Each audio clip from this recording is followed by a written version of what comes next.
Bismillahirrahmanirrahim. Assalamu alaikum class. Welcome back to another video lesson. I'm your instructor Zia Hamid. I welcome you to English grade 8 video lessons. Today we are going to cover a student's learning outcome of oral communication or oral competency. Yes, this is very much important that you become good readers, good presenters, you listen well and enhance your oral communication and also your speaking and listening and all these things that are related to it. So brace yourselves, actively participate in the lecture because it is very much important that you give your valuable feedback and you actively participate in the lesson. So today we have our lecture 4A with oral communication. We are going to talk about delivering presentations and not just simply delivering it, but adapting and changing according to the situation, according to audience and the questions that you take up right after your presentation or during it as well.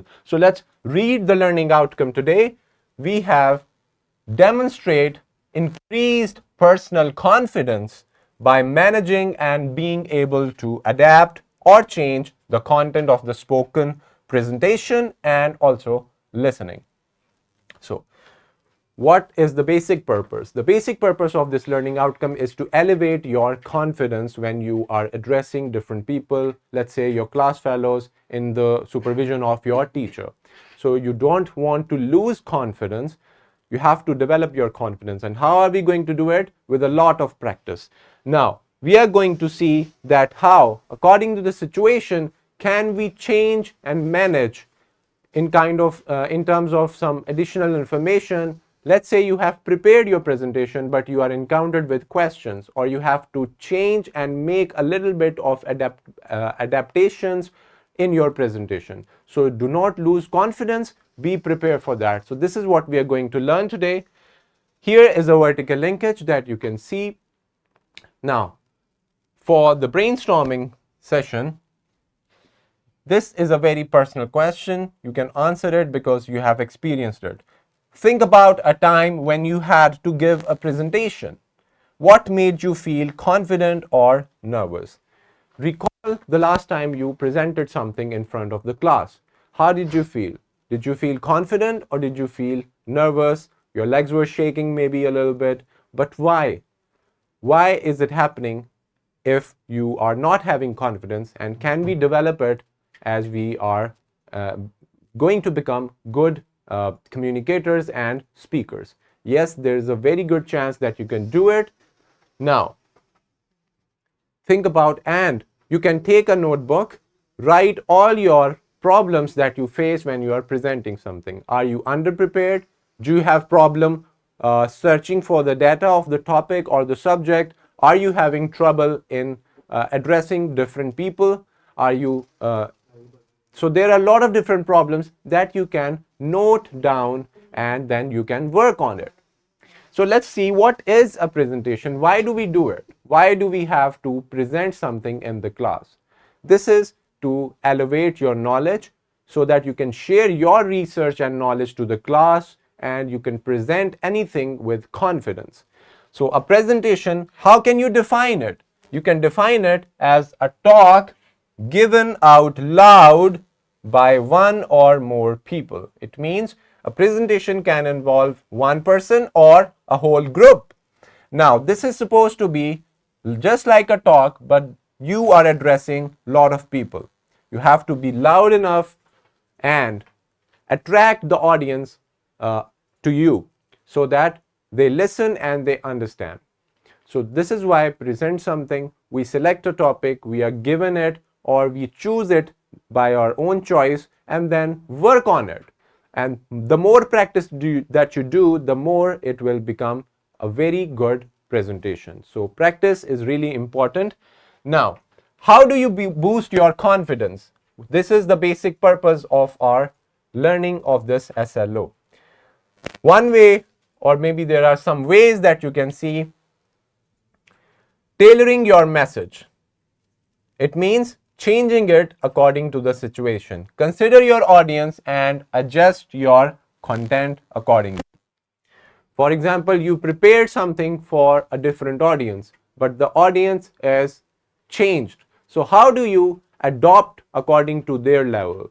So you need to understand the age difference, the understanding, and the whole the different kind of audience. So you will do a little bit change in your presentation. Next one is you organize your data, which means a well-structured presentation is easier to deliver and follow. It means you have to work the night before, you have to organize everything, make a logical sequence, a very chronological timeline of everything, prepare it, deliver it for practice, and then you are ready to go in the class to just present it beautifully and with full confidence. So if you are underprepared, if your presentation is not well made, then you will obviously lose your confidence. Next one is we use clear and concise language. Avoid jargons, short forms that people don't know, overly complex language. So do not just go and memorize the difficult lines and situations. You just have to use simple language so that everybody can understand you. Last one is practice your presentation. Do a rehearsal as much as you can with your friends, with your family, siblings, so that when you are actually going to present live in front of the audience, you are confident because you have practiced it so many times. Students, when we are presenting something, as you have seen, that we take feedback of the audience, just as your teacher asks you if you have understood something or not. So you are going to take feedback in the form of questions. Now, let's see.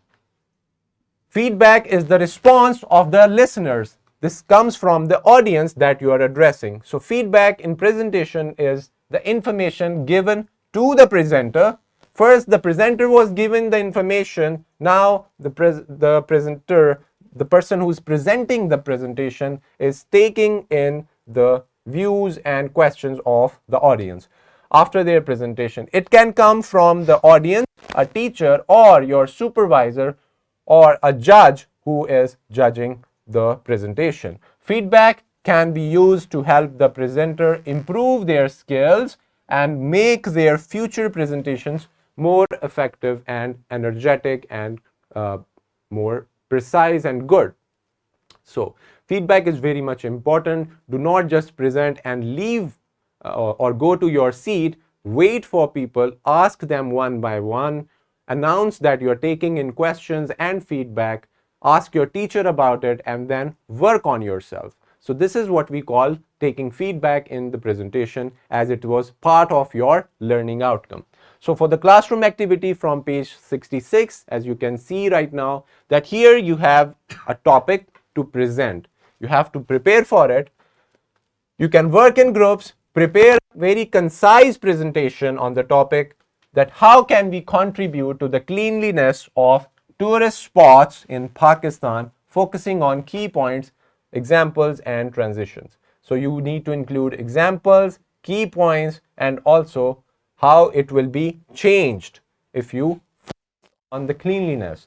Begin your presentation and addressing the group. Deliver your prepared content. Content is your preparation, the material, the data that you have collected.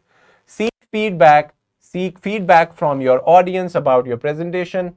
Based on feedback, now adapt your content as needed. Why? Because if somebody does not understand anything, then try to make them understand in a different way and present your content in a very adaptable way so that they can understand it. Now, you can read the rest of these instructions. These are valuable. You have to prepare it, work in groups, take a day, and then just present your topic. Now, for the homework, you have to do this project. This is also about preparing a presentation, but you can take a day, just prepare it completely, and the very next day you can present it in the class and take your feedback of the teacher or your supervisor. Here is your simulation link that you can watch to learn more about that how we can be confident when we are presenting something. All these resources, you have this presentation and a lesson plan, no worksheets or skill sheets, because this is an oral communication. So the practice that you do is basically your homework, and your presentation is the key part. So after this lesson, I hope that you can actively participate and present your topic before the class. I'll see you in the next video lesson. Take care of yourself, students. Allah Hafiz.